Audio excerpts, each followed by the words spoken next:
So you saw an ad for comic books on Craigslist. You're interested in buying. Should you? We're going to talk about it on this video from Bronzeville Comics.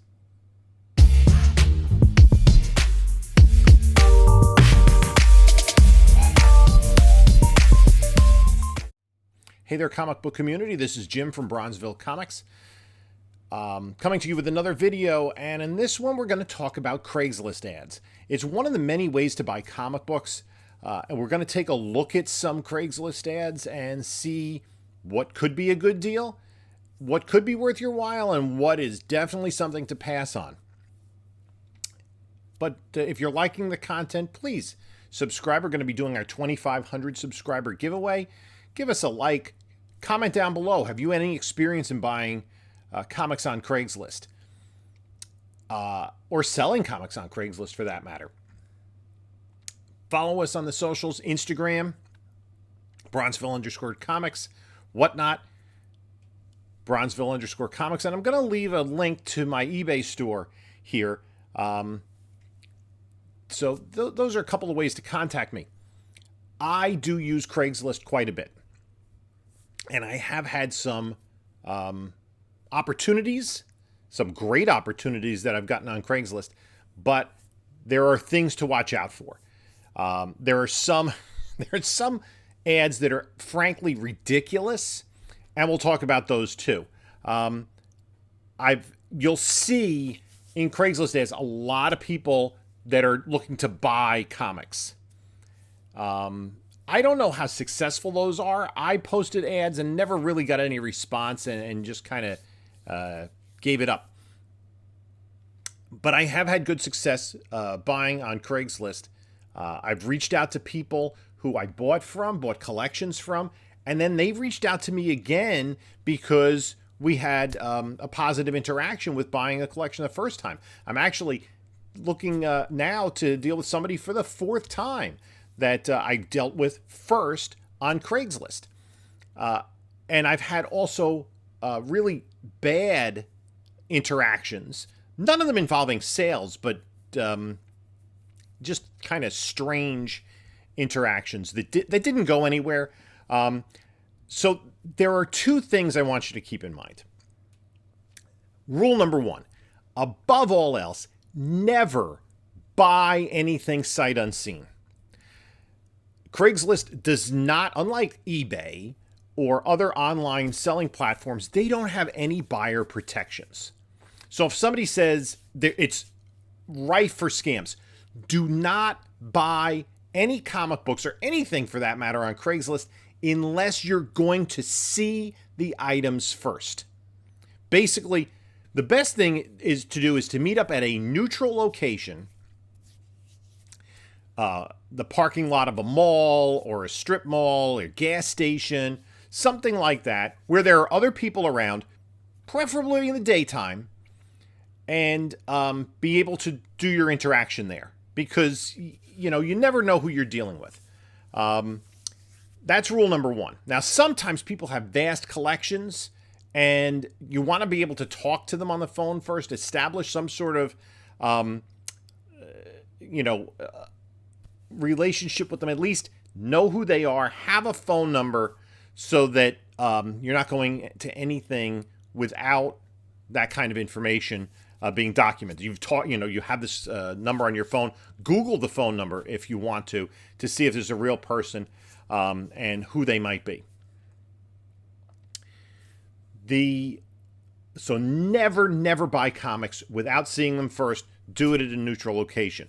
The other thing to keep in mind is that your time and effort and distance traveled is important, right? If you're going to travel, let's say 10 minutes to look at comics, that's really not a lot of, time out of your way. But if you're going to travel an hour, then, you might want to get a little bit better idea that you're going to have some sort of success in attempting to buy these comic books. The other thing is to be respectful of the person selling. They're not always respectful of you and not always respectful of themselves or the books that they have. And I will tell a story about that. But let's take a look at some ads. I just pulled up some ads mostly from an area that is not my local area. So I would never have the opportunity to buy these books. Sometimes there are people that advertise huge collections in the tens of thousands of dollars. That's for big time dealers that are willing to travel. If somebody, not me right now, has the money to look at an enormous collection for tens of thousands of dollars and get a U-Haul and drag it off to a storage facility, good for them. Those are usually your big dealers. That's right now, that's not me. So let's take a look at some ads. And we're going to take a look at this ad here. So this is a pretty decent ad. It was entitled Vintage Comic and Art Collection. So I kind of blacked out the location to maintain the anonymity of the seller as much as possible. So if you're an art collector, resale shop, etc., soon put up a sale, 45-year estate. Now, selling 500 comic books, 60s through the aughts. Now, it also is clear sometimes these people aren't comic book people, and you can see the verbiage here. PSA grading, that's not comic books, fine. And sleeves. People who don't know comic books love to use the word sleeves. And they talk about the selling prices from 12-cent books up to 50-cent books. Not listing individually, and they're selling the entire collection for $1,200. Now, usually that's negotiable. Sometimes it's a fair price, and I have had people that are really fair with their prices. They usually know comic books. And so they included, this was the only picture they included here. And there's an early X-Men book here. There's a pile of at least a couple of Charltons, a ROM number 1, and what is this, like 1, 2, 3, 4, 5 Moon Knight number 1s, a Devil Dinosaur number 1, 5 Moon Knight number 1s. If they're asking $1,200, that could get you halfway there already. If they're in really nice condition, and again, it's important to see what they are. And so it's 500 books. They're asking about, what is that, $2.40 a book. Not terrible, considering some of these books. Now, they're going to show you potentially the best books that they have, or the oldest books at least. This, for me, would be worth a look. Price point is low, and there's the possibility that there could be one other book in here that really pops and, kind of gives you the value here. You want more than $1,200 worth of value of comics if you're looking to kind of resell them. Another pretty decent ad I saw was here, a Fantastic Four collection. And for $1,550, they show a picture of all the books. It's the only picture they show, starting with 31. And they managed to skip all of the key issues. No 48, 49, 50, 52, 67, not even a 94. 44 is a nice book. And it goes all the way. We see right here the first Agatha cover. That's fine. I'm not sure this would quite be worth it, but it would be something I'd be willing to take a look at. And since it's one title, I'd be willing to crunch the numbers. And since it's just one title, there's the possibility that this collector has more. That there's more to this collection other than just Fantastic Four books. So that would be something that would be worth investigating. Here is a one-off. This is very common. People trying to sell one comic book. This is mislabeled. It's actually Merry Melodies number 4. And they give pretty decent pictures.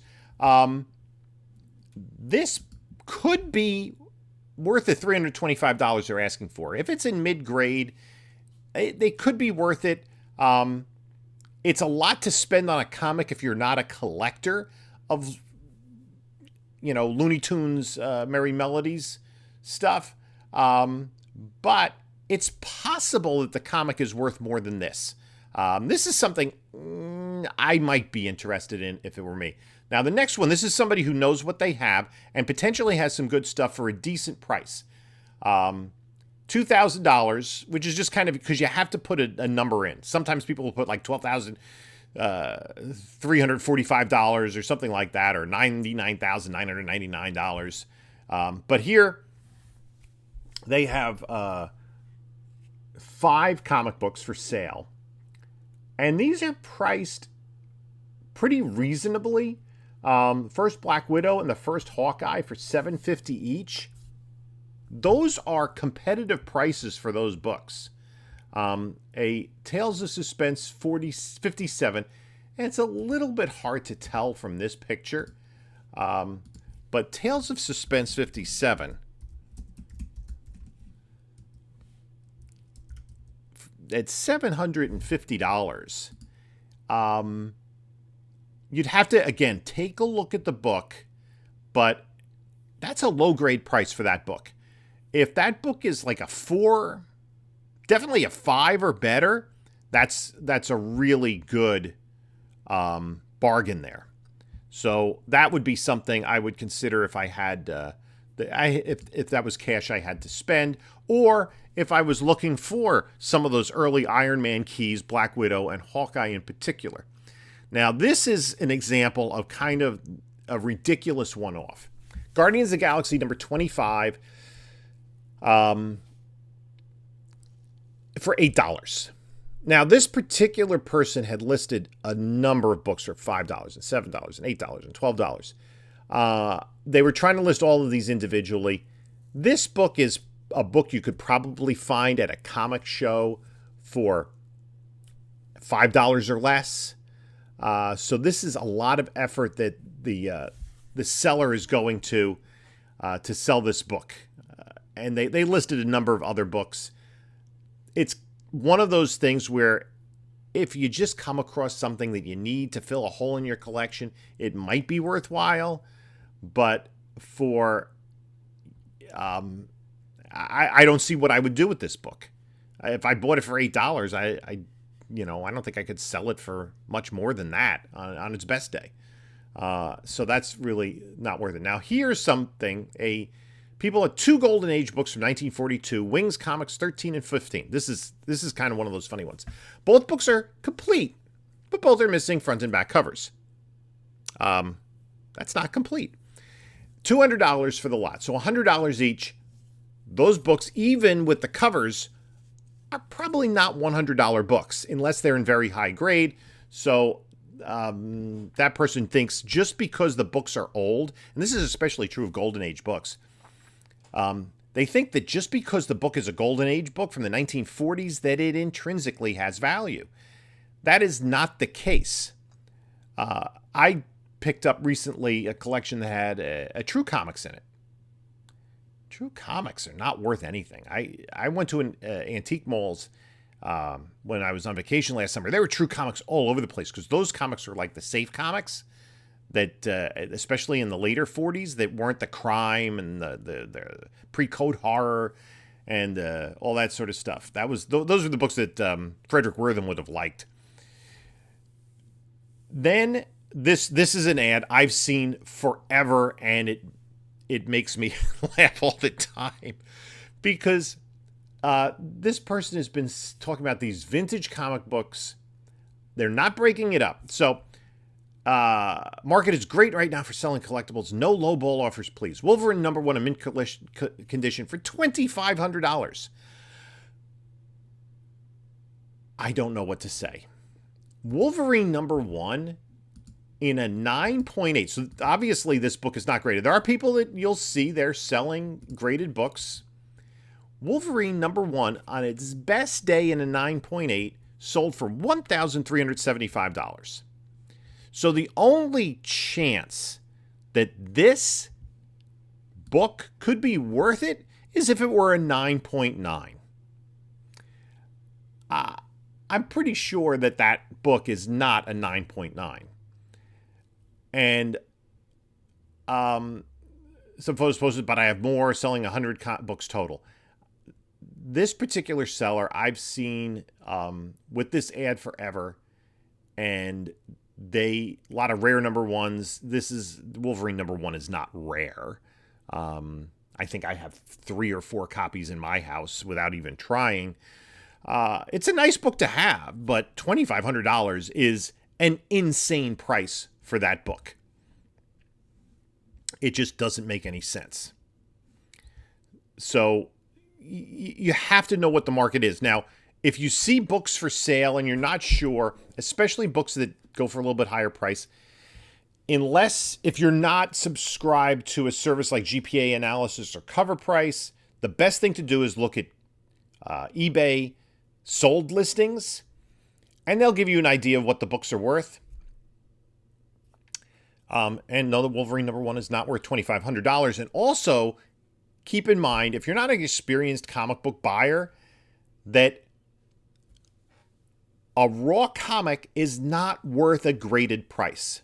And I'll tell you one story that was kind of funny. A guy had listed, right after the Eternals movie came out, he listed a lot of Eternals comics, including some doubles. I think he had almost every issue and multiple copies of some issues. And I don't think he included a price, but he said they were all like 9.5s or 10s. Which is fine. Most of the people selling don't really know the comic book market that well. And as a buyer, that can sometimes work to your advantage. And he also said, he bought them off the rack as a kid, and he put them in plastic, and they haven't been touched in over 40 years. And it said, I think the verbiage was, he had several hundred other books in that same time capsule. So I thought that was very promising. Books in really good condition from the 1970s. Great. So I give him a call. And remember rule #1. Okay? I'll come back to that. And I said, I'm interested in the books you have listed in the ad, the Eternals books. And he goes, yeah, they're what's your offer? I said, well, I was kind of taken aback. I didn't really have a number in mind. I said, I was just kind of, seeing what you might have available. He goes, well, they're all 10s. I said, well, no. A 10 is a very rare. He goes, well, they haven't been touched. If they're not 10s, they're 9.9s or 9.8s or 9.5s or whatever number he was throwing out. And I said, well, the movie just came out, so the prices in that book had just kind of fallen from their peak. So I was a little bit hesitant because I didn't want to throw a number out because I didn't really have a number in mind. I was more looking for him to start with a number. So he says, well, what's your offer? The books are, they're 9.8s. Give me an offer for 9.8s. I said, well, they're not actually 9.8s because they're not graded. I said, and he lived really close to me. He lived like maybe 10 minutes from me, maybe 15 at most. And I said, well, can I take a look at the books? He goes, I'm not putting up with this BS. Click. I wonder if he sold those books. And I'm pretty sure if I took a look at the CGC census, I'm not going to see any Eternals books at 10s. So that was a buyer who was kind of delusional, and I was trying my best to be polite. So go back to rule #1. Never buy anything sight unseen. Even if it's not a scam, it might not be what you expect. And look back at some of my previous videos about buying lots on eBay. Sometimes it's a score. Sometimes it's a complete bust. So always take a look at the books. Remember that your travel time to see the comics is worth money. And also know what you're looking at.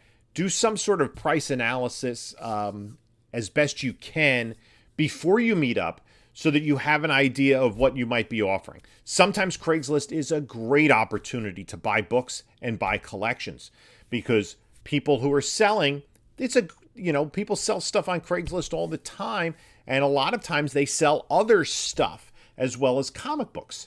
People who are trying to clear out their parents' house or, their old stuff. You might be able to find some great bargains.